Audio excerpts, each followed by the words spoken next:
ہم مدینے کی گلی میں پھر دوبارہ چلتے ہیں۔ حضرت عمر رضی اللہ تعالیٰ عنہ کا دربار لگا ہے۔ ایک شخص کو پکڑ کر لوگ لے آتے ہیں کہ اس شخص نے ہمارے باپ کو قتل کر دیا۔ حضرت عمر رضی اللہ تعالیٰ عنہ نے پوچھا کیا ماجرا ہے بھائی؟ اس نے کہا جی واقعی میں ان کے باپ کا قاتل ہوں، لیکن میں نے قصداً قتل نہیں کیا۔ ہوا یہ کہ میں ایک مسافر ہوں، جا رہا تھا، راستے کے اندر سبز چراگاہ تھی، میرا اونٹ بھوکا تھا، اس چراگاہ میں داخل ہو گیا۔ اس کے بوڑھے باپ نے پتھر اٹھایا اور میرے اونٹ کو مارا، اس کی آنکھ نکل گئی۔ مجھے بڑا غصہ آیا، میں نے وہی پتھر اٹھا کر اس کے باپ کو دے مارا، لیکن وہ ایسے ٹکانے پہ لگا کہ اس کا باپ فوراً فوت ہو گیا۔ میرا قصد اور ارادہ نہیں تھا، لیکن بہرحال میں اس بات کا اقراری ہوں کہ میں نے اس کے باپ کو قتل کر دیا ہے۔ آپ جو حکم سنائیں میں اس کو قبول کروں گا، لیکن میں ایک مہلت مانگتا ہوں کہ میرے دوست، میرے بھائی کی کوئی رقم میرے ذمے ہے، میرے پاس اس نے امانت رکھی ہوئی ہے، اور وہ مجھے پتا ہے کہ میں نے کہاں چھپا کے رکھی ہوئی ہے۔ اگر آپ فیصلہ کر دیتے اور میری گردن کاٹ دی جاتی ہے تو وہ امانت جو میں نے رکھی ہوئی ہے سنبھال کر کے، میرے علاوہ کوئی جانتا بھی نہیں ہے، تو وہ اس تک کون پہنچائے گا؟ اگر آپ مجھے 3 دن کی مہلت دے دیں تو میں جا کر کے اس کی امانت اس کو واپس کر کے پھر واپس آؤں گا، پھر یہ پھندا پھانسی کا میں اپنے گلے میں ڈلوانے کے لیے تیار ہوں گا۔ حضرت عمر رضی اللہ تعالیٰ عنہ نے فرمایا کہ کوئی شخص تیری ضمانت دے دے تو ہم تجھے چھٹی دینے کے لیے تیار ہیں۔ اس نے دائیں بائیں دیکھا، پورے مدینے میں اس کا کوئی شناسہ ہی نہیں تھا، واقف ہی نہیں تھا، ایک اجنبی شخص تھا۔ حضرت ابو ذر غفاری کھڑے ہو گئے، کہا حضرت عمر میں اس کی ضمانت دیتا ہوں۔ ضمانت دے دی گئی، وہ چلا گیا۔ تیسرے دن وعدے کا جو وقت تھا، لوگ جمع ہو گئے، دربار لگ گئے، ابھی تک آنے والا نہیں آیا۔ لوگوں نے کہا ابو ذر تو نے غلطی کی ہے، ایک اجنبی کی ضمانت دی اور ابھی تک وہ نہیں آیا۔ اور میاں صاحب فرماتے ہیں ایک بار جو پھائیں اڑ جاندے اور پھر کدی نہ پھنس دینے۔ ظاہر ہے وہ چلا گیا، واپس تو نہیں پلٹ کے آئے گا، اسے پتا ہے کہ آگے سیدھی سیدھی میری موت ہے، تو تم نے یہ کیا غلطی کی؟ خیر آپ نے فرمایا کہ اگر وہ نہ آیا تو یہ پھانسی کا پھندا میرے گلے میں ڈال لینا، لیکن بہرحال میں نے اس کی ضمانت دی۔ کچھ عرصہ بیتا کہ دور سے گرد و غبار اڑتا ہوا دکھائی دیا۔ جب صورت واضح ہوئی تو وہی شخص تھا۔ حضرت عمر فاروق رضی اللہ تعالیٰ عنہ کے دربار میں کھڑا ہو کہنے لگا حضرت کسی وجہ سے تاخیر سے پہنچا ہوں، معذرت چاہتا ہوں، اب جو حکم ہے پورا کیجیے۔ حضرت عمر رضی اللہ تعالیٰ عنہ اس کے پھانسی کے احکامات جاری کر چکے تھے۔ آپ نے فرمایا کہ ابو ذر یہ بتا کہ تو نے اس کی ضمانت کیسے دی جب تو اسے جانتا نہیں تھا؟ تو سنو حضرت ابو ذر غفاری نے کیا کہا۔ کہا ایک اجنبی میرے محمد کے مدینے میں پناہ مانگ رہا تھا اور اس نے چاروں سمت دیکھا اور کوئی شخص نہیں تھا جو اس کو امان دیتا اور اس کی ضمانت دیتا، تو میں نے اس لیے ضمانت دے دی کہ نہ بھی آیا تو اپنی جان چلی جائے گی، کل کو یہ تو نہیں کہے گا کہ محمد کے مدینے میں کسی نے ضمانت مانگی تھی، پورے شہر میں کوئی ضمانت دینے والا نہیں تھا۔ اس کو کہا کہ انہوں نے تو ضمانت دے دی، میاں اب تو بتا کہ تو چلا گیا تھا، تجھے جانتا کوئی نہیں تھا، نہ پلٹ کے آتا تو تجھے کوئی پوچھنے والا نہیں تھا، تو نے یہ دوبارہ موت کے منہ میں کیوں اپنا سر رکھا ہے؟ تو اس نے کہا کہ میں نے کہا کہ ایک اجنبی کی ضمانت ایسے شخص نے دی ہے جو مجھے جانتا بھی نہیں ہے، اور اگر میں نہ گیا تو لوگ قیامت تک اجنبیوں پر بھروسہ نہیں کریں گے کہ اجنبی یوں سلوک کیا کرتے ہیں۔ تو حضرت عمر رضی اللہ تعالیٰ عنہ اس کے پھانسی کے احکام جاری کیے، تو جن کے باپ کو قتل کیا تھا وہ بیٹے کھڑے ہو گئے، کہنے لگے تاریخ کی کالک ہم اپنے منہ پہ ملیں گے، ہم بھی اپنے باپ کے قاتل کو معاف کر دیتے ہیں۔ یہ ہماری تاریخ ہے، یہ ہماری کہانی ہے، لیکن آج ہم کس جگہ پہ کھڑے ہیں اور کیا ہماری صورتحال ہے؟ نہ ہمارا کردار رہا اور نہ ہمارا کوئی تشخص رہا۔ آج ہم نے اپنا تشخص بھی مٹا کے رکھ دیا۔ ایک عورت ہے، مسجد نبوی میں نماز پڑھنے جاتی ہے، یہ حضرت عمر کے دور خلافت کی کہانی ہے۔ تو ایک نوجوان راستہ روک کے کھڑا ہو جاتا ہے۔ ایک دن اس عورت نے رک کر کے کہا کہ میں کتنے دنوں سے دیکھ رہی ہوں کہ تم میرے راستے میں مزاحم ہوتے ہو کیا ماجرا ہے؟ اس نے کھل کے بات کی کہ میں تیرا چاہنے والا ہوں اور تجھے حاصل کرنا میری زندگی کی معراج ہے، اور تیرے لیے آسمان سے تارے بھی توڑنے پڑے تو گریز نہیں کروں گا۔ اس نے کہا اچھا میری ایک شرط ہے۔ اس نے کہا بتاؤ، جلدی بتاؤ، لب کھولو، میں ابھی پوری کر دوں گا۔ کہا نہیں، چھوٹی سی بات ہے، 40 دن تک حضرت عمر کے پیچھے نمازیں پڑھ لو، اس کے بعد 40ویں دن کی آخری نماز کے بعد اسی وقت میں تمہارا انتظار کروں گی، پھر جدھر کہو گے چل پڑیں گے۔ کہا ٹھیک، یہ کون سی مشکل بات ہوئی 40 دن نمازیں پڑھنے سے؟ اگر تو مل جائے تو میرے لیے کون سا یہ مشکل معاملہ ہے۔ 40 دن حضرت عمر کے پیچھے نمازیں چلتی رہی، دل کی دنیا تبدیل ہوتی رہی۔ 40ویں دن کی آخری نماز کے بعد جب وہ نوجوان واپس پلٹنے لگا تو وہ لڑکی حسب وعدہ وہاں کھڑی تھی، لیکن اس نے دیکھا نہیں، یہ نظر جھکا کے گزر رہا ہے۔ اس نے کہا جانے والے توجہ کر، میں تیرے لیے کھڑی ہوں۔ کہا خیر سے کھڑی رہو۔ عمر نے دل کا تعلق رب سے جوڑ دیا۔ اگر میرے پیچھے ایک بندہ 40 سال نماز پڑھتا رہے اور اس میں تبدیلی پیدا نہ ہو تو پھر مجھے شرم آنی چاہیے کہ نہیں آنی چاہیے؟ یار یہ تو میں ایک امام کی بات سنائی ہے، آؤ تمہیں دلی کے ایک مانگت کی کہانی سناؤں۔ دلی کی جامع مسجد کی سیڑھیوں پہ ایک مانگنے والا بیٹھا ہوا ہے۔ ایک بہت بڑا انگریز افسر مسجد کی وزٹ کے لیے آیا، اس نے ہاتھ پھیلا دیا، اس نے اپنی جیب سے پرس نکال کر کے چند روپے اس کی جیب میں رکھے، دوبارہ جب پرس ڈالنے لگا تو پرس گر گیا۔ اس مانگنے والے نے وہ پرس اٹھا کے سنبھال لیا۔ خیر کچھ وقت گزرا، 1 سال کے بعد دوبارہ وہی افسر اس مسجد کی زیارت کے لیے، مسجد کو دیکھنے کے لیے، سیر کے لیے دوبارہ آیا تو فقیر نے پہچان لیا کہ یہ وہی ہے۔ اس نے کہا بابو جان ذرا 2 لمحوں کے لیے رکنا۔ کہا کیا ماجرا ہے؟ کہا بس 2 لمحوں کے لیے۔ دوڑ کے گیا، اپنی کٹیا سے وہ پرس نکال کے لے آیا اور اس کے ہاتھ میں کہا کہ پچھلے سال آپ آئے تھے، آپ کا یہ پرس گر گیا تھا آپ کی جیب سے، میں ڈھونڈتا رہا لیکن آپ نہیں مل پائے، میں نے سنبھال کے رکھا تھا کہ شاید دوبارہ کبھی ملیں تو میں ان کو دے دوں گا۔ اس کی آنکھیں پھٹی کی پھٹی رہ گئی۔ اس نے کہا جو ٹگا ٹگا مانگ رہا ہے، اتنا قیمتی پرس اور اس میں اتنی رقم، وہ آسودہ زندگی گزار سکتا تھا تو یہ پرس واپس کیوں کر رہا ہے؟ اس نے کہا مانگنے کی بات اور ہے لیکن یہاں ماجرا اور ہے۔ اس نے کہا کیا ماجرا ہے؟ اس نے کہا کہ اگر تیرا پرس میں سنبھال لیتا، رکھ لیتا، کام آ جاتا، 4 دن کی زندگی عیش سے گزر جاتی، لیکن مسئلہ یہ نہیں ہے، مسئلہ یہ ہے تو عیسائی ہے اور میں حضور کا غلام ہوں۔ کل قیامت کے دن اگر تیرے نبی حضرت عیسیٰ نے میرے نبی کے سامنے شکایت لگا دی کہ آپ کے امتی نے میرے امتی کا پرس چرایا تھا تو پھر میرے نبی کو تیرے نبی کے سامنے شرمندگی اٹھانی پڑے گی۔ تو میں مانگت ضرور ہوں، بے غیرت نہیں ہوں کہ اپنے نبی کو تیرے نبی کے سامنے شرمندہ کروں۔ یہ تو مانگتوں کی کہانی ہے، آج تو بادشاہ لوٹ رہے ہیں، آج تو پیٹ بھاری نہیں رہے ہیں اور ہم کہتے ہیں ٹکڑے ٹکڑے کر دیں گے، یہ زبانی دعوے ہیں، جمع خرچ ہیں۔ ایسا نہیں ہوگا، آؤ اپنے اندر تبدیلی پیدا کریں۔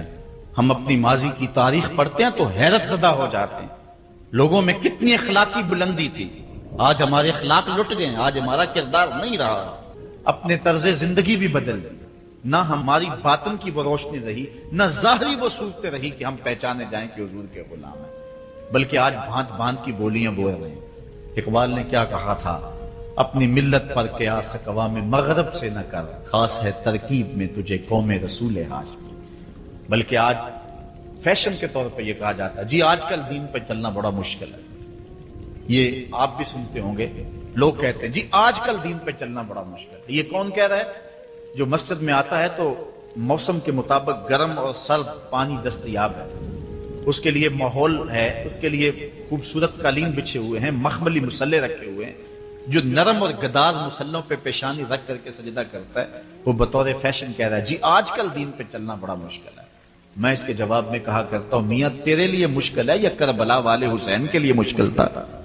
انہوں نے تو نہیں کہا کہ دین پہ چلنا مشکل ہے، تیرے لیے مشکل ہے دین پہ چلنا یا حضرت بلال حبشی کے لیے مشکل تھا جنہوں نے تپتی ہوئی ریت پہ سجدے کیے، گلے میں رسا ڈال کر کے گھسیٹا گیا اور انہیں پاؤں میں زنجیریں ڈال کر کے مکے میں کھینچا گیا ہاتھوں اور پاؤں میں میخیں ٹھونک دی گئی، چکی پسرائی گئی، لیکن بلال ہیں کہ آگے مسکرا رہے ہیں۔ کسی نے گزرتے ہوئے کہا بلال عجیب تماشا ہے، عجیب کہانی ہے کہ وہ تمہیں مار رہے ہیں اور تم آگے سے مسکرا رہے ہو۔ تو سنو حضرت بلال نے کیا جواب دیا۔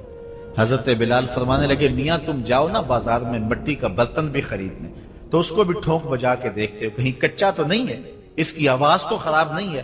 کہا تم تو مٹی کا پیالہ بھی خریدو تو ٹھونک بجا کے دیکھتے ہو کہیں کچا تو نہیں ہے، میرا مالک مجھے خرید رہا ہے، دیکھ رہا ہے بلال کہیں کچا تو نہیں ہے۔ میں کہتا ہوں مالک کھال ادڑ بھی جائے گی، حق حق کی آوازیں ختم نہیں ہوں گی۔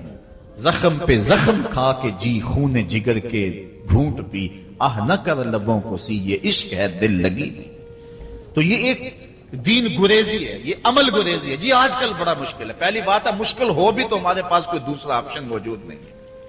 ہم ان لوگوں کی کہانیاں بھول سکتے ہیں کہ جنہوں نے اس دین کے راستے کے اندر دکھ بھی سہے، ان کو ٹکڑے بھی کر دیا گیا، ان کو 2 اونٹوں کی پچھلی ٹانگوں سے باندھ کر کے 2 ٹکڑوں میں بانٹ بھی دیا گیا، لوہے کی کنگھیوں سے بدن چھیدے بھی گئے، ہڈیاں توڑی بھی گئیں، آگ میں ڈالا بھی گیا، جلتے اور کھولتے تیل میں پھینکا گیا، لیکن انہوں نے رب کا نام نہیں چھوڑا، رسول کا نعرہ نہیں چھوڑا۔ اور آج ہم کہتے ہیں جی بڑا مشکل ہے آج کل دین پہ چلنا، اور یہ مولویوں نے مشکل بنائی ہوئی ہے، یار دین اتنا بھی مشکل نہیں ہے، یہ کوئی بات نہیں ہے۔ ہم سر سے لے کر پاؤں تک اسلام میں داخل ہوں، یہ ہمارے رب کا ہم سے یہ تقاضا ہے، یا ایھا الذین آمنوا ادخلوا فی السلم کافہ، اے ایمان والو دین میں پورے داخل ہو جاؤ، پورے داخل ہو جاؤ۔ تمہاری وضاحت، انداز زندگی، طرز معاشرت یہ بتائے کہ تم حضور کے غلام۔ جو غیروں کے طرز زندگی کو اپنا رہا ہے اور ان کو جو ہے وہ پسند کر رہا ہے، وہ سوچے اپنے اندر اترے اور مت کسی کے دھوکے میں رہے۔ میں کہتا ہوں آج اگر کوئی یہ میٹرک پڑھے لڑکے بھی یہ سکول کھول لیتے ہیں، گلی میں محلے میں 200 بچے لے کر کے بیٹھ جاتے ہیں اور ان کو بھی ایک باقاعدہ یونیفارم دیتے ہیں، اس طرح کی ٹائی ہوگی، اس طرح کی شرٹ ہوگی، اس طرح کے بوٹ ہوں گے، گرمیوں میں اس طرح کا لباس ہوگا، سردیوں میں اس طرح کا لباس ہوگا۔ کبھی کسی نے نہیں کہا کہ یہ کیا قدغن لگاتے ہو؟ جس طرح کا بچہ لباس پہننا چاہے اس کو آزادی ہونی چاہیے، یہ کیا تم نے ایک خاص لباس متعین کر دی ہے؟ کہتے ہیں جی ان کا نظام ہے نا، ایک سکول ہے اور یونیفارم ہے اس کا۔ یار ایک پرائمری سکول کا بھی یونیفارم ہوتا ہے، تو کیا محمد عربی کے دین کا کوئی یونیفارم نہیں ہے؟ حضور علیہ الصلوۃ والسلام کی زندگی، حضور علیہ الصلوۃ والسلام کے شب و روز اور حضور علیہ الصلوۃ والسلام کا انداز معاشرت، حضور کی وضاحت، حضور کا لباس، یہ اپناؤ اور یہی زندگی کا حسن ہے۔ اسلام کے حوالے سے معذرت خواہانہ رویہ ترک کر دینا چاہیے ہمیں۔ اور آج ہمارے جو ہے وہ محراب و منبر کے جو وارثین ہیں انہوں نے بھی مسالت کر لی ہوئی ہے، جو کوئی بات نہیں ہے۔ اسلام صرف زبان سے اسلام کہہ دینے کا نام نہیں ہے۔ چمی گوئم مسلمانم بلرزم کہ دانم مشکلات لا الہ۔ جب میں کہتا ہوں میں مسلمان ہوں تو کانپ جاتا ہوں، اس لیے کہ لا الہ الا اللہ کے تقاضوں کو سمجھتا ہوں۔ جب بیعت عقبہ ثانیہ ہوئی ہے تو حضرت اسد بن زرارہ کھڑے ہو گئے، جب صحابہ حضور سے بیعت کرنے لگے اور 70 تعداد تھی ان کی، تو حضرت اسد بن زرارہ خزرجی کھڑے ہو گئے اور ان کو کہا کہ اے انصار، ان سے بیعت کرنے سے قبل سوچ لو، یوں ہی بے توجہی میں ہاتھ نہ بڑھا دینا، بے خبری میں یوں ہی ایسے ہی ہاتھ نہ بڑھا دینا، پہلے سوچ لو۔ بیعت کرنے کا مقصد یہ ہے تمہیں جو ہے وہ وقت کے جبر کے ساتھ پورے عرب کے ساتھ ٹکر لینا ہوگی، جو بھی کفر کے نظام کا حصہ ہے تم اس کے ساتھ ٹکراؤ کرنا ہوگا، اور حتیٰ کہ تمہاری کھال بھی ادھیڑ دی جائے گی، سخت تلواروں سے تمہارے کلیجے چبائے جائیں گے۔ اگر تم اس کے لیے تیار ہو تو پھر آؤ بیعت کرو۔ یہ نہیں ہے کہ بس تم کہہ لو کہ ہم مسلمان اور بس کافی ہے، نہیں۔ چمی گوئے مسلمانم بلرزم کہ دانم مشکلات لا الہ۔ آج ہمیں اس سمت بھی آنے کی ضرورت ہے، اس انداز سے دیکھنے کی ضرورت ہے کہ ہم سر سے لے کر پاؤں تک اسلام کے سانچے میں آئے۔ ہمارے اصلاح کے حوالے سے ایک اہم پوائنٹ جس پر میں آپ کی توجہ دلانا چاہتا ہوں وہ یہ ہے کہ فرائض و واجبات کو ترجیحی بنیادوں پہ رکھیں۔ آج بطور مسلم ہمارا جو رویہ ہو چکا ہے، ہم مستحبات اور مباحات کے پیچھے پڑے ہوئے ہیں، اور اس کے مقابلے میں جو سنن، فرائض اور واجبات ہیں ان کی پرواہ چھوڑ چکے ہوئے ہیں۔ دین میں کتنے امور ہیں جو صرف مباح کی حد تک ہیں، کر لو تو ٹھیک، نہ کرو تو پھر بھی ٹھیک، اور کتنے امور ایسے ہیں کہ جو صرف استحباب کے زمرے میں آتے ہیں۔ لیکن ہم کتنی چیزوں کو اس انداز سے گلے لگائے ہوئے ہیں کہ جس طرح فرض ہو، اور اسلام کے اہم فرائض اور اسلام کی اہم واجبات ان کو ہم ترک کیے ہوئے۔ ساری رات ہم محفل میں جاگ لیں گے، فجر کی نماز نہیں پڑھیں گے تو کیا فائدہ ہوگا؟ ہم حضور علیہ الصلوۃ والسلام کے میلاد پہ جھنڈیاں بھی لگا لیں گے، سب کچھ کر لیں گے، لیکن حضور علیہ الصلوۃ والسلام کی سنت سیرت کو ترک کر دیں گے، تو بتاؤ کہ اس سے کیا حضور کی رضا میں حاصل ہو جائے گی؟ ہاں، اگر فرائض کی ادائیگی کے بعد ان کاموں کو کرو تو یہ تمہارے لیے بہتری کا سامان ہے۔ آؤ اس پر ایک دو روایات آپ کے سامنے رکھوں۔ ایک طرف حضور علیہ الصلوۃ والسلام سے محض محبت کا دعویٰ ہے، اور ایک حضور علیہ الصلوۃ والسلام کے دیے ہوئے دین کو اور حضور علیہ الصلوۃ والسلام کے پیغام کو اپنانا ہے، بلکہ ایک طرف اپنی طرف سے اظہار محبت اور وہ سچائی ہو، اور دوسری طرف حضور کا حکم ہو تو حکم ترجیح پا جائے گا۔ حضرت عبداللہ ابن رواحہ رضی اللہ تعالی عنہ یہ حضور علیہ الصلوۃ والسلام کے درباری شاعر ہیں۔ ویسے تو 34 سے 35 لوگ حضور علیہ الصلوۃ والسلام کی باقاعدہ نعت خوانی کرتے تھے، ویسے تو ہر صحابہ حضور کا نعت خواں تھا، لیکن یہ باقاعدہ حضور کی ثنا کیا کرتے تھے۔ لیکن 3 اصحاب جو ہیں یہ خاص طور پہ حضور علیہ الصلوۃ والسلام کے درباری نعت خواں کہلاتے ہیں، حضرت کعب بن زہیر، حضرت حسان بن ثابت اور حضرت عبداللہ ابن رواحہ رضی اللہ تعالی عنہ۔ حضرت عبداللہ ابن رواحہ کو حضور نے حکم دیا کہ صبح فجر کی نماز کے بعد ہی تم لوگوں کو لے کر کے فلاں جنگ کے لیے نکل جانا۔ اب یہ بات سمجھ میں یہاں آ رہی ہے کہ حضور علیہ الصلوۃ والسلام کے نعت خواں صرف نعت خواں ہی نہیں تھے، وہ مجاہد بھی تھے، وہ تلوار بھی اٹھاتے تھے، وہ جنگیں بھی کیا کرتے تھے۔ اور حضرت عبداللہ ابن رواحہ جن کا یہ میں تذکرہ کر رہا ہوں، یہ جنگ موتا کے اندر ان کی شہادت ہوئی ہے۔ یعنی یہ نہیں ہے کہ صرف زبانی دعویٰ اور جو ہے وہ عمل نہیں ہے، حضور علیہ الصلوۃ والسلام کی حرمت پہ حملہ ہو اور میدان کے اندر کوئی شخص نہ آئے اور اسٹیج کے اوپر جتنے مرضی دعوے کرتا رہے، اس کے دعوے قبول نہیں ہوں گے۔ تو اب حضرت عبداللہ ابن رواحہ رضی اللہ تعالیٰ عنہ کا عمل دیکھیے، نعت خواں بھی ہیں اور مجاہد بھی ہیں دین کے۔ حضور نے فرمایا عبداللہ ابن رواحہ ان لوگوں کو لے کر صبح چلے جانا۔ حضرت عبداللہ ابن رواحہ کے پاس تیز رفتار گھوڑا تھا، آپ نے سب لوگوں کو صبح رخصت کر دیا، لیکن خود رک گئے اس لیے کہ دن تھا جمعے کا۔ سوچا کہ دوبارہ پتہ نہیں حضور سے ملاقات ہو نہ ہو، جنگ پہ جا رہے ہیں، حالات کیا ہوں، اس لیے میں بعد میں تیز رفتار گھوڑے سے ان لوگوں کے ساتھ مل جاؤں گا، رک جاتا ہوں تھوڑی دیر، حضور کے پیچھے جمعہ المبارک کی نماز ادا کر لیتا ہوں، یہ اعزاز بھی مل جائے اور وہ حکم تھا وہ بھی پورا ہو جائے۔ تو حضرت عبداللہ ابن رواحہ رضی اللہ تعالی عنہ نے نماز جمعہ ادا کی۔ حضور علیہ الصلوۃ والسلام نے فرمایا، اے عبداللہ بن رواحہ، میں نے تو تمہیں حکم دیا تھا کہ صبح تم چلے جانا، لیکن تم یہاں موجود ہو۔ عرض کی حضور میں نے یہ عزم کیا ہے کہ میں ان کے ساتھ شامل ہو جاؤں گا، لیکن رکا اس لیے ہوں تاکہ آپ کے ساتھ جمعۃ المبارک پڑھنے کی سعادت حاصل کر لوں۔ اب یہ سعادت چھوٹی نہیں تھی، حضور علیہ الصلوۃ والسلام کی اقتداء میں نماز، اور وہ بھی نماز جمعہ، کتنی بڑی سعادت ہے۔ لیکن حضور نے کیا فرمایا سنیے، اور اس مختصر سی بات سے بہت کچھ سمجھیے۔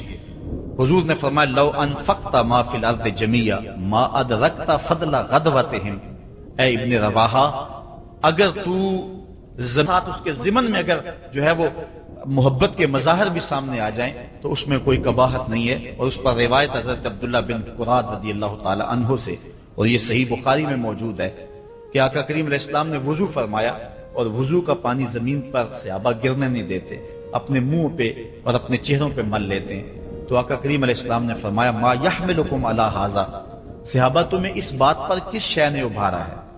میرے وضو کے پانی کو جو تم زمین پر نہیں گرنے دیتے، تو اس کا سبب کیا ہے؟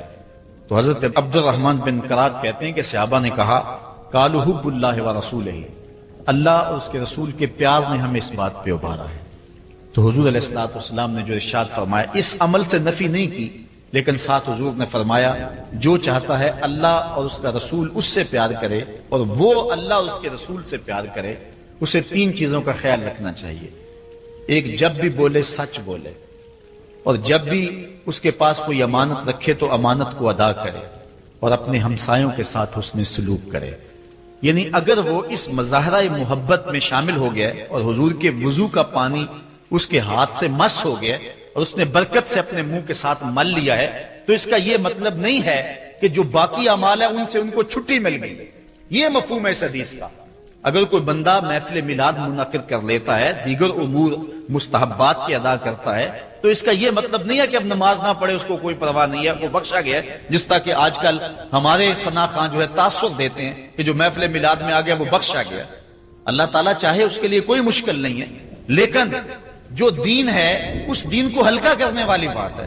بلکہ آج کل تو ممبر و محراب پر جنت اور دوزخ کا مذاق اڑایا جا رہا ہے۔ ایک بندہ کہہ رہا ہے کہ ہوئے تو کیڑی جنت دا کرنا ہے تذکرہ۔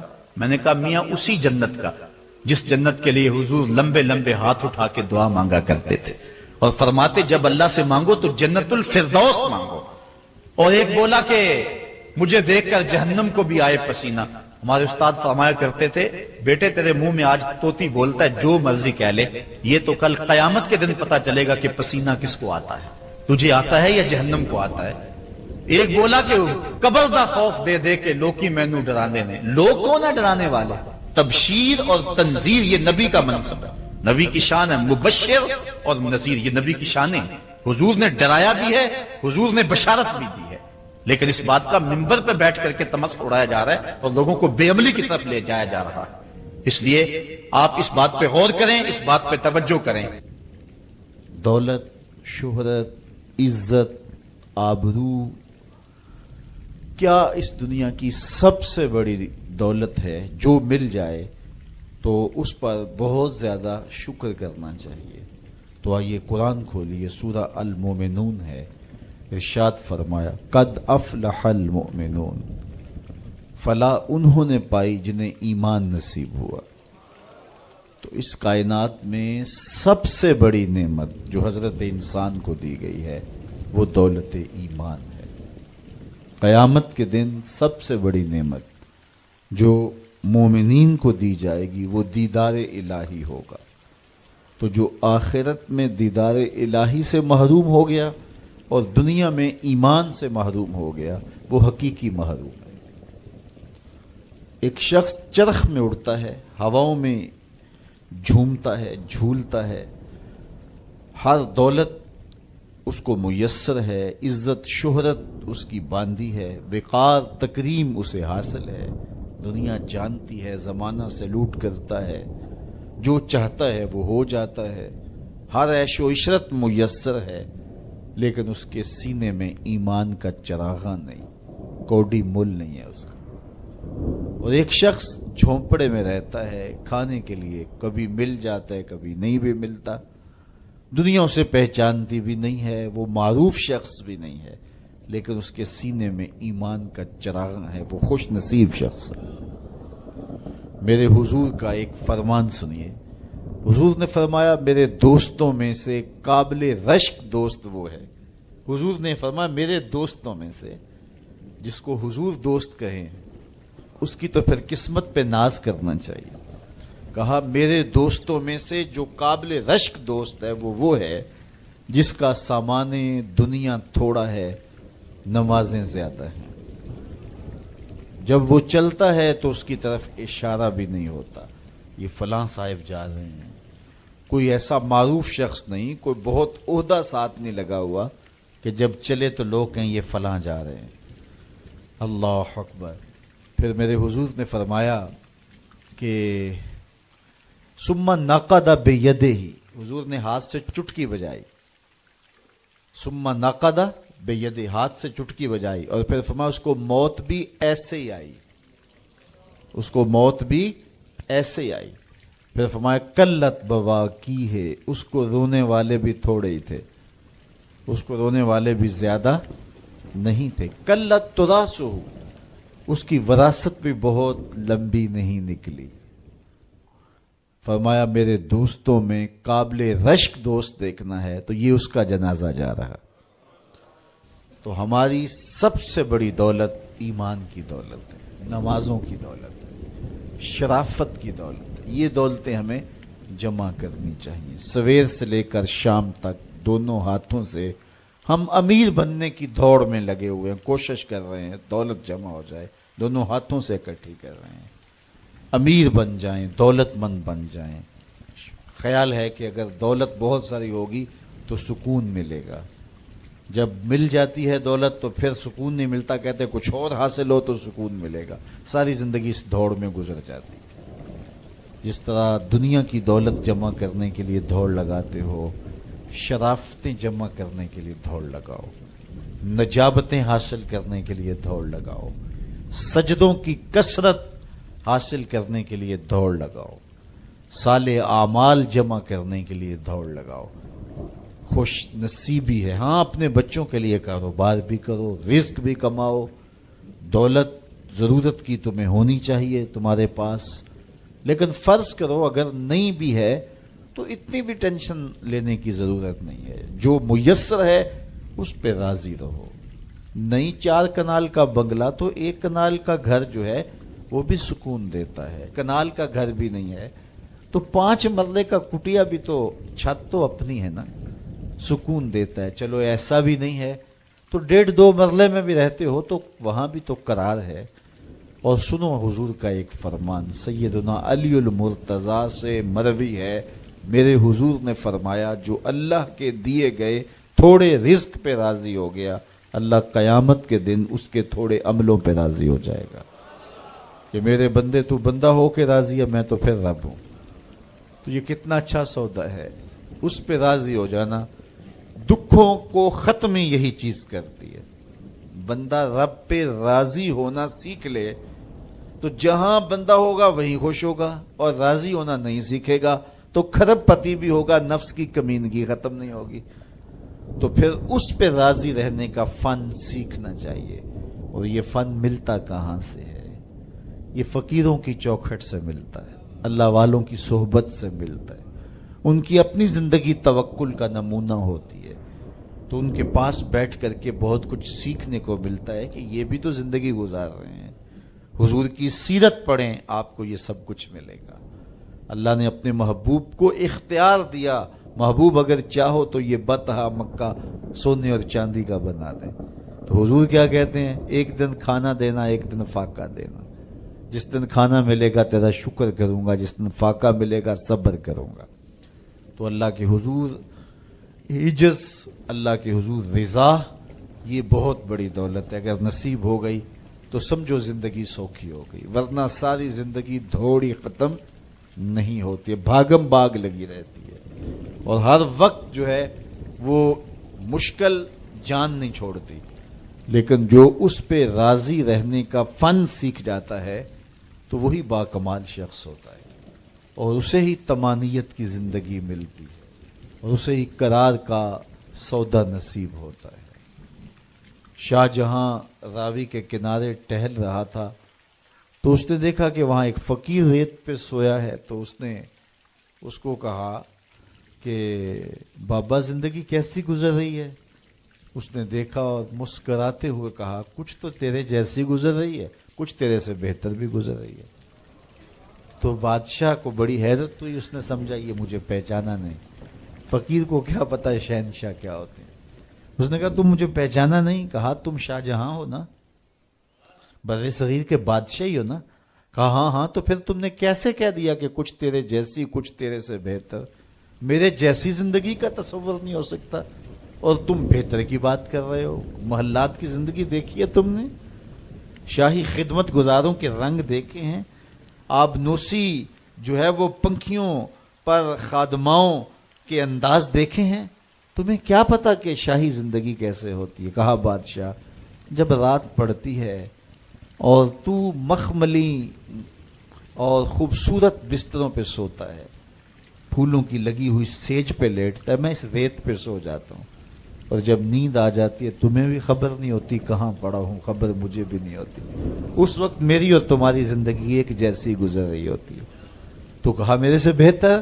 کہا جب سحری کا وقت ہوتا ہے تم سو رہے ہوتے ہو، میں اٹھ کے اس سے لو لگا دیتا ہوں، یہ میرا وقت تیرے سے بہتر گزر رہا ہوتا ہے۔ تو جب انسان اس پہ راضی ہو جائے تو پھر اس کو زندگی گزارنے کا مزہ آتا ہے۔ بات لمبی نہ ہو تو سب سے قیمتی اثاثہ جو ہمیں دیا گیا ہے وہ ایمان ہے۔ اللہ تعالیٰ کا شکر ہے، ہم بڑے غریب ہوں گے، ہم میں سے بہت سارے لوگ مقروض بھی ہوں گے، بہت سارے لوگ ایسے ہوں گے جن کا ذاتی گھر نہیں ہوگا، کرائے پہ رہتے ہوں گے، بہت سارے لوگوں کے کندھوں پر بیٹیوں کی شادیوں کا بوجھ بھی پڑا ہوگا کہ اتنی بڑی ذمہ داریاں ہیں، میں نے ان کو نبھانا ہے۔ بہت سارے لوگ کاروباری پیچیدگیوں میں پھنسے ہوں گے، بہت سارے لوگ بیماریوں میں مبتلا ہوں گے، آپ میں سے بہت سارے لوگ مقدمات کی مشکلات میں بھی ہوں گے، دیگر دکھوں میں ہوں گے، اپنوں بیگانوں کی بے وفائیوں کے صدمے بھی ہوں گے، داغ بھی ہوں گے، بہت کچھ ہوگا، لیکن یہ ساری پریشانیاں ایک طرف، اس بات کا شکر ادا کیجئے اللہ نے ہمیں ایمان کا نور عطا فرمایا. ہمارے سینے ایمان کے نور سے خالی نہیں ہیں. میرے والد گرامی اللہ ان کی قبر پہ کروڑوں رحمتوں کا نزول کرے. ایک شعر جھوم کے پڑھا کرتے تھے، محمد جان جانا ہے، پیغمبر ہو تو ایسا ہو، رسولوں کی بشارت سے مبشر ہو تو ایسا ہو، امر توقیر کا سب کو موکر ہو تو ایسا ہو، کیا ہم کو غلام ان کا مقدر ہو تو ایسا ہو. تو یہ ہمارے بخت کہ ہمیں حضور کا غلام ہونے کی سعادت بخشی گئی. قد افلح المؤمنون، فلاح انہوں نے پائی جو اہل ایمان ہیں. الذین هم فی صلاتہم خاشعون، یہ وہ خوش نصیب لوگ ہیں جو نماز میں خشوع کرتے ہیں، گڑ گڑاتے ہیں، اللہ کے حضور عاجزی کرتے ہیں، ان کی آنکھیں آنسوؤں کا خراج دیتی، عجز کرتے ہیں اس کے حضور. یہ سعادت مندی ہے، نماز میں خشوع نصیب ہو جانا. میرے حضور نے ارشاد فرمایا، جب حضرت جبریل حضور کے پاس آئے اور حضور کی خدمت میں ادب سے بیٹھ گئے تو انہوں نے کچھ سوال پوچھے. تو ان سوالوں میں سے ایک سوال یہ تھا کہ حضور مجھے احسان کے بارے میں خبر دیجیے. تو آقا کریم نے ارشاد فرمایا کہ تو اپنے رب کی عبادت اس طرح کرے کہ تو اسے دیکھتا ہے، اور اگر یہ کیفیت پیدا نہیں ہوتی تو کم از کم یہ کیفیت پیدا ہو کہ وہ تمہیں دیکھ رہا ہے. تو جب یہ تصور ہوتا ہے کہ وہ ہمیں دیکھ رہا ہے تو پھر حرکات و سکانات مرتب ہو جاتی ہیں.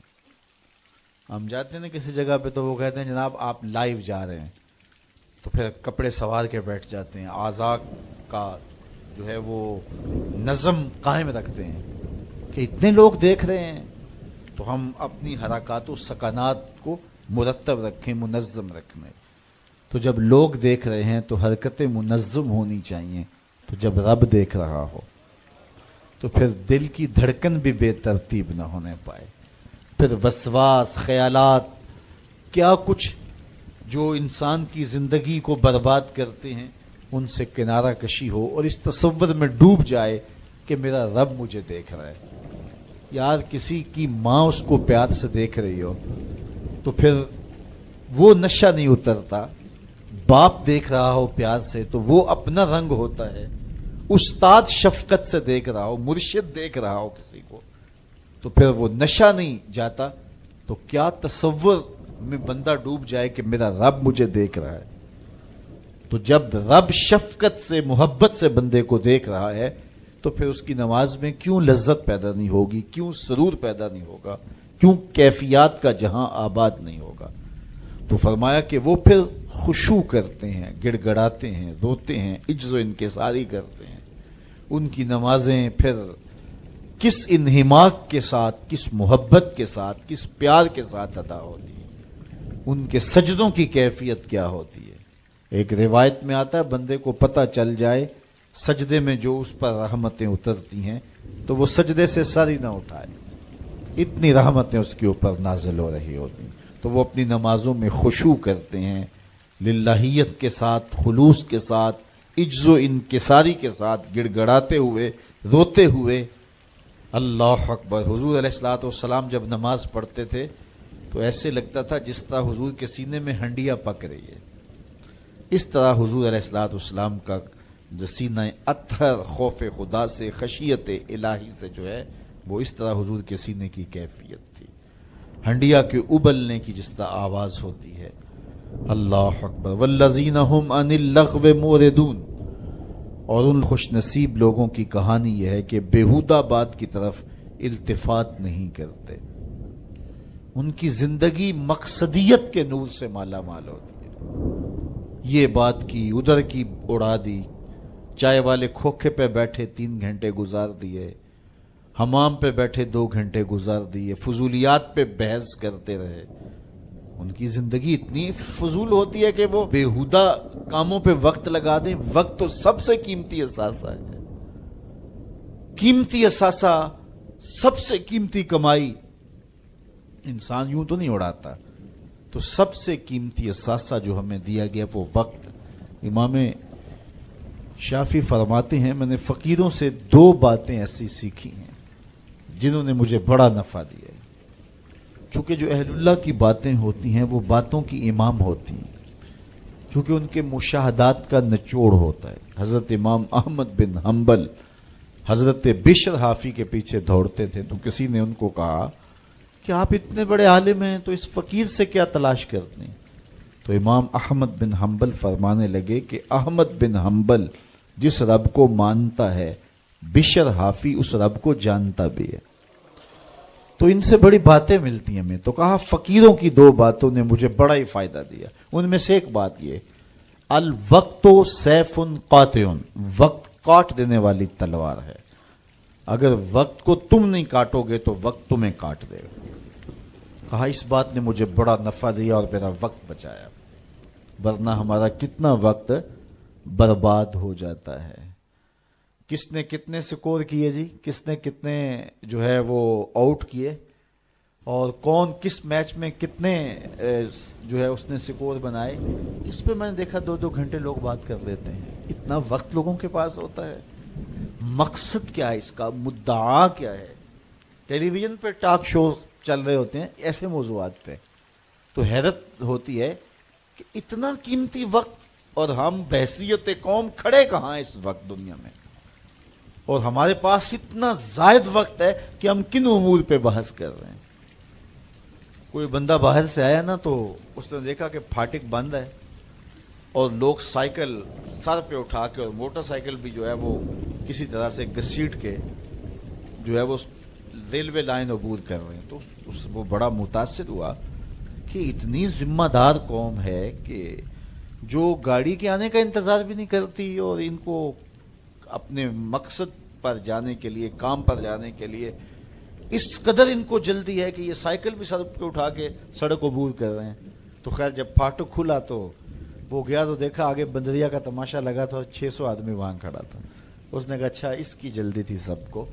تو ہمارا تو کتنا وقت بندریا کے تماشے کو دیکھتے ہوئے گزر جاتا ہے, جب ہم بحثیت قوم دنیا میں کہاں کھڑے ہیں.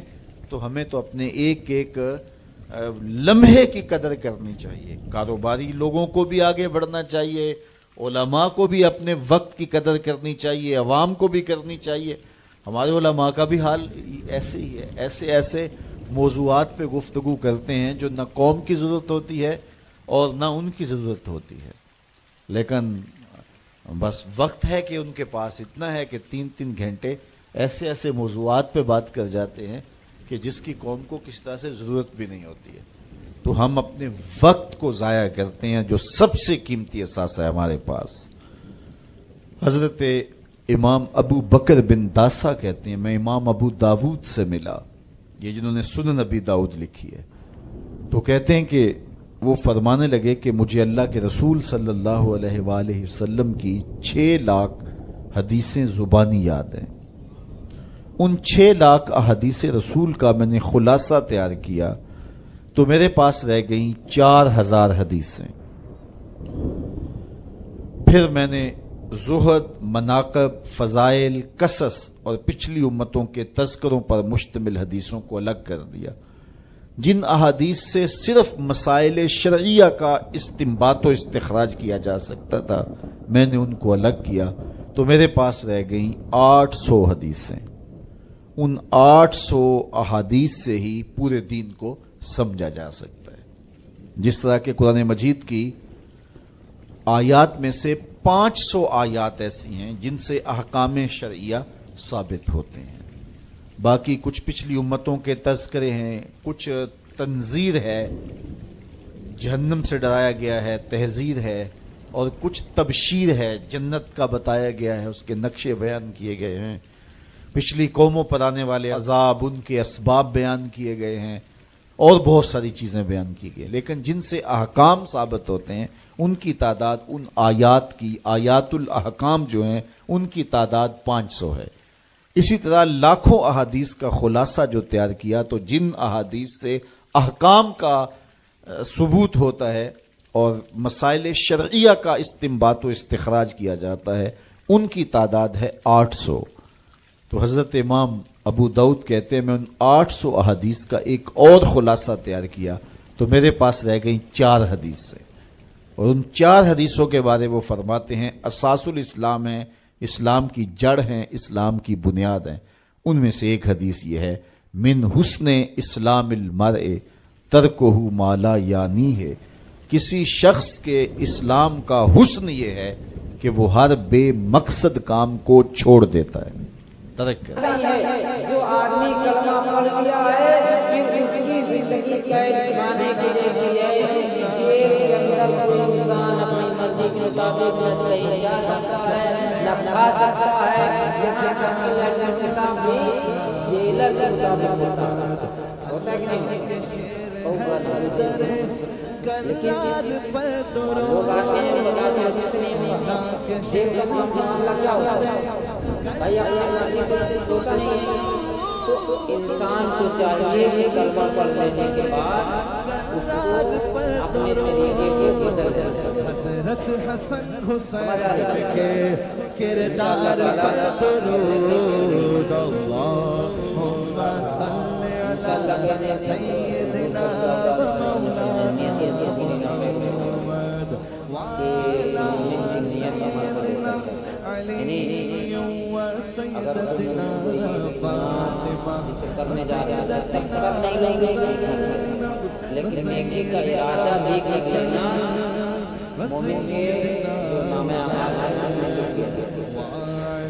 تو اگر انشاءاللہ بدلنے کا کچھ ارادہ ہے، بڑے بڑے وہ خیال یہ کریں کہ جب بات ہو رہی ہو آپ جب باہر بیٹھیں تو یہ خیال ہو کہ ہمارے بیچ کی ماں اور بہنیں یہاں بیٹھی ہیں، چھوٹی چھوٹی بچیاں بیٹھی ہیں، اب گالی گلوچ سے اگر بات کریں گے آپ ان کے اوپر کیا ہے کہ نہیں؟ اور جب آپ ہنسی مذاق بھی کریں تو بھی خیال کریں کہ ہمارے لاڈلے زہرا کا ناز ہے، ان کے اوپر کیا اثر پڑے گا؟ یہ ساری باتیں جب آپ سوچ کے چلیں گے تبھی کچھ کامیابی آئے گا۔ اور دوسری بات یہ ہے کہ الحمدللہ کا حمد کہ جو آدمی جس کے اندر تقویٰ، جس کے اندر پرہیزگاری، وہ آدمی ادب کے لائق ہے، وہ آدمی عزت و تکریم کے لائق ہے۔ سمجھ میں آئی بات؟ تو سب کو چاہیے کہ اچھا ایک چیز اور بھی ہے یہ کہ کوئی علم سیکھنے کی سیما نہیں ہوتی۔ اچھا بتاؤ سنا کیسا کیا بتاؤ، سنا جب نیت باندھتی ہو اللہ اکبر کہا تو پڑھا دیا سنا کیسا کیا تم کا یاد ہے؟ پڑھو بلا پڑھ دے بیٹھے پڑھو پڑھو پڑھو پڑھو پڑھو پڑھو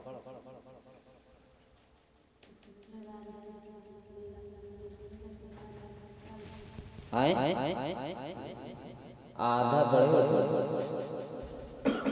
یہ قرآن شریف ایک بات ہم کو جو ہے یہ بات صاف سمجھانا، یہ قرآن شریف پڑھے والے ہم یہ نہیں کہہ رہے وہ کہ بے عزتی کرنا مقصد نہیں، ہم کو اس کے حوصلے کو بلند کرنا کہ یہ قرآن شریف پڑھے لوگوں کا حال ہے، جو قرآن شریف پڑھنے آئے ہیں، جو نمازیں پڑھ رہے ہیں، ان کا کیا ہوئی؟ ان کو سوچنا چاہیے۔ قرآن شریف آج ہم نے ایک قرآن شریف پڑھے لڑکی سے میں پوچھا بٹیا تحیات ہے تو کہیں کہ ہاں، سنیے گا، '' ' ہم نے پوچھا تحیات آتا ہے تو ایسے سنائی نہ تھا۔ تو کہنے کا مقصد یہ ہے کہ جب آپ کسی چیز میں غور طلب نہیں کریں گے تو وہ آئے گا، ہے نا۔ دوسرا یہ کہ انسان، حضور صلی اللہ علیہ وسلم نے فرمایا کہ علم سیکھنے کی عمر ماں کی گود سے کب تک، جب کسی بھی موڑ پہ انسان کو خیال آ جائے تو اس انسان کو چاہیے کہ علم کی طرف رجوع کر لے، اور ہر ایک انسان پر مرد ہو یا عورت اس پہ علم دین کا سیکھنا فرض قرار دیا گیا۔ کتنا علم دین سیکھنا فرض ہے؟ جتنا میں نماز آ جائے، بالغ ہو تو پاک کیسے ہوگا اس کے احکام آ جائیں، جب اس کی شادی ہو تو بیوی کے ساتھ رشتے کیسے قائم رکھنا ہے وہ اس کو آ جائے، اور اپنے گھر چلانے کا صحیح دینی طریقہ، اور جب وہ زکوٰۃ دینے کا حقدار ہو تو زکوٰۃ کے مسائل آ جائیں، جب وہ بازار جائے تو بازار کے ادب و تقریم آ جائیں، جب وہ یعنی کھانا کھانے بیٹھے تو کھانے کے آداب آ جائیں۔ ان تمام باتوں کا ہی مجموعہ ملا کے دین سیکھنا کہا گیا ہے، کہ یعنی جب تم نماز پڑھنے کے لیے کھڑے ہوئے تو ساری بات تم کو آنی چاہیے۔ اتنا دین سیکھنا فرض ہے، جو آدمی نہیں سیکھے گا اور اللہ تعالیٰ کی کہہ رہے ہیں تو پڑھنا ہی رہے ہیں یا نہ سنا اوکے کوبرا چلی صحیح نہیں۔ اللہ تبارک و تعالیٰ نے صاف کر دیا ہے، وہاں یہ کوئی نہیں سنا جائے گا۔ جب ہم قرأت پڑھ رہے تھے جھارکھنڈ میں تو قاری صاحب ایک دن کہنے لگے کہ جو بھی قرآن پڑھنے میں غلطی کرتا ہے تو مار پڑا تو کہا گیا کہ بات صحیح ہے۔ تو کہیں اسی طریقے سے کسی بادشاہ کے دربار میں اگر ملزم کو پیش کیا جاتا ہے تو وہ عذر نہیں سنتا کہ تم کہاں کاہے بھوا یا کاہے نہیں بھوا، جرم ثابت ہوئے بعد میں مجبوری نہ سنتے، سیدھا سزا دیا ہے نا۔ سزا یہ وجہ سے اگر ایسے جرم سنے کے بعد میں، جرم ثابت ہوئے بعد میں اگر جج سب کے ساتھ نرمی دکھاوے لگے کہ چلو ٹھیک ہے تم بہت غصہ